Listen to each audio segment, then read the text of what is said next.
Hi everybody, this is Joel Kennedy with Kennedy Violins. So today I'm going to teach you how to do a 2-octave chromatic scale on the violin.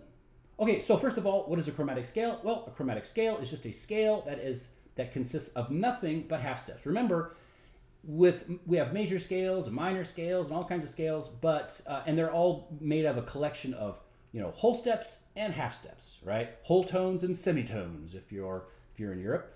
But a chromatic scale is just nothing but half steps. That's all it is. So why should you learn a chromatic scale? Well, there's a few big reasons. Number one, it's really, really good for your ear. So if you incorporate a chromatic scale as a part of your warm-up routine, then that's it'll really warm up your ear because it's a lot harder to be in tune on a chromatic scale. The other reason is that sometimes, especially with advanced music that you'll come across, you'll probably have chromatic patterns in it, right? So, right, you'll have these little passages that have all these little, like it's a lot of black notes and they're all really close together, If you learn the pattern of the chromatic scale, you can take that pattern and just insert it into the music that you're playing, and then your hand will just do the walking because you've trained your hand how to move, and so it's going to be able to play those chromatic passages, really easily. Okay, so those are two big reasons. Okay, so let's talk about the scale. So for today's example, we're just going to play a G chromatic scale. Starts on the G, ends on the G, right? So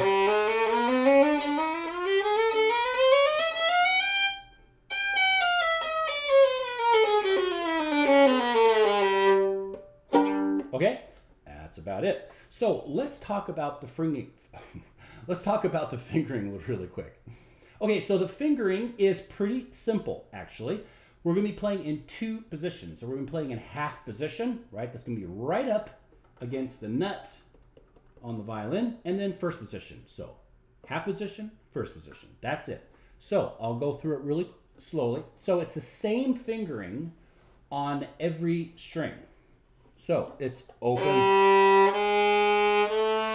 and half position. Open 1, 2. Then first position. That's it.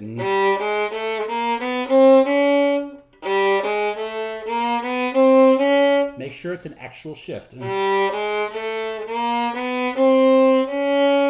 Then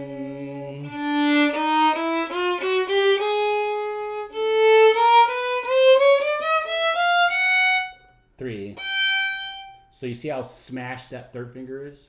So just to reiterate, same fingering on every string. Open 1, 2, 1, 2, 3, 4.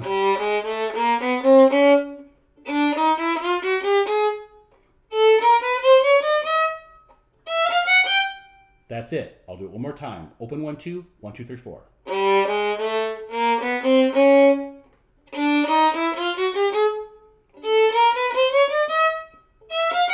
Except for the E string. Okay, and one thing you should notice is that when I play the 4th finger on every string, it's just a flat 4 in first position. It's the same thing. So that flat 4 is the same as any other flat 4 that you would normally play on any string. The only difference is look at my fingers. You see they're all smashed next to each other. Why? Because they're all half steps, so all your fingers are touching, right? So this entire exercise, there will be no fingers that you put down. Well, there'll be gaps between your fingers. Your fingers are going to be smashed against each other the entire time. So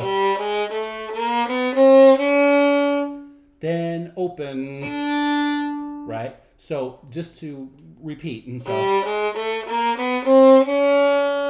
that is a D flat, right? So the next note I play is on the D string, and I start with open D, which is a D natural. So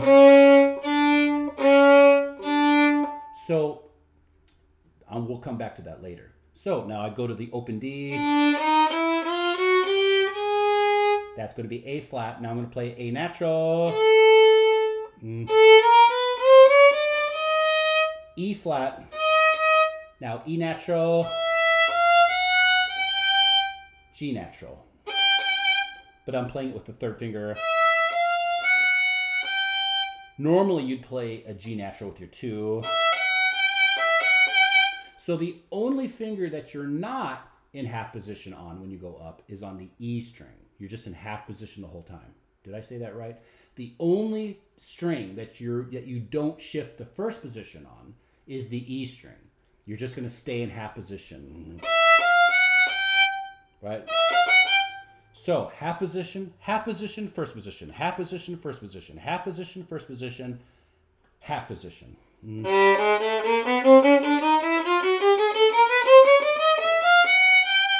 Okay, that's going up. And you'll want to practice it very, very slow. Okay, now I'm going to show you the fingering going down. Then I'm going to give you a couple little helpful hints to help you to ensure that you're going to play this in tune, or at least increase your chances of probability, all right? So now going down, it's going to be exactly the same. Yeah, it's going to be exactly the same with a little bit of difference. So flat 4, half position 2-1, flat 4, half position, flat 4, half position, right? The only difference when you're going down is that you won't feel your hand shift. So when you're going up, you're going to feel your hand shift. See my thumb move? My thumb moves. Why? Because I'm shifting. If your thumb doesn't move, you're not shifting. So you remember your thumb stays with your index finger.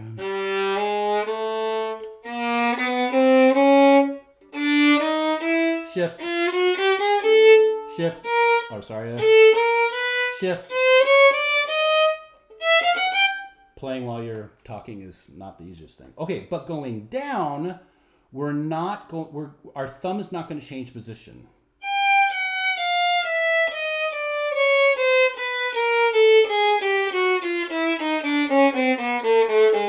You see that? When I went down, I didn't shift. I kept my hand in first position.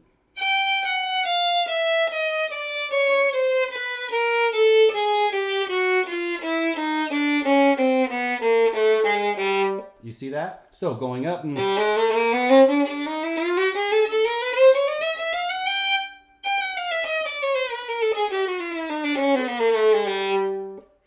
Okay, so I hope that's clear.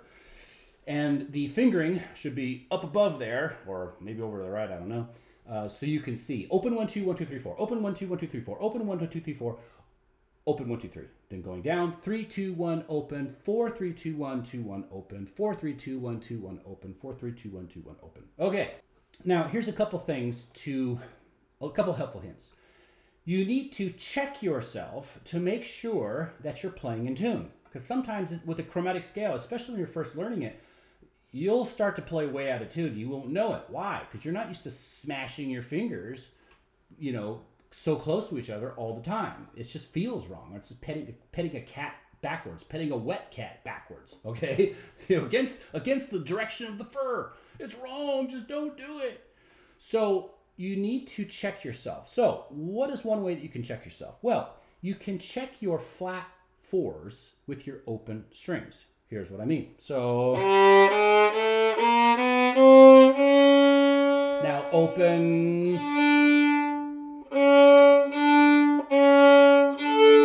Right? Now if you hear uh-oh, that means you went too high.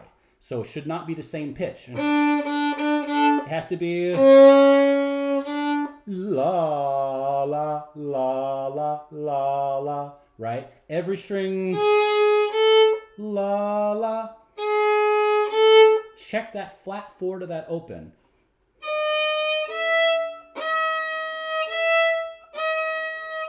La la. If you hear the same pitch or they're just way too close, then you know, uh-oh, I let my hand go a little bit too high going up. So when you're first practicing,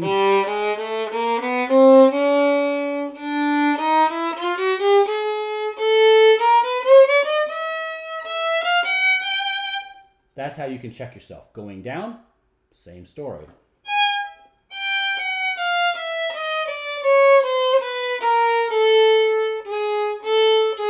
It's going to be easier going down because you're just going from an open string to a flat 4. Okay, that's easy because you're just playing flat 4 in first position, which you may not play it a lot, but you probably played it plenty.